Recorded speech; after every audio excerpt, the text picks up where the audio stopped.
Vijayawada rural మండలం ప్రసాదంపాడులో Telugu Desam party రాష్ట్ర వాణిజ్య విభాగాల నాయకులు గూడవల్లి నరసింహారావు ఇంటిపై అర్ధరాత్రి దుండగులు దాడికి తెగబడ్డారు.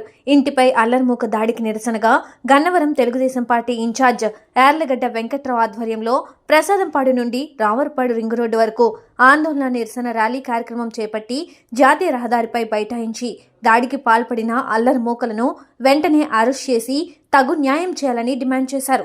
ఈ క్రమంలో పోలీసులకు టీడీపీ నాయకులకు మధ్య వాగ్వాదం నెలకొంది.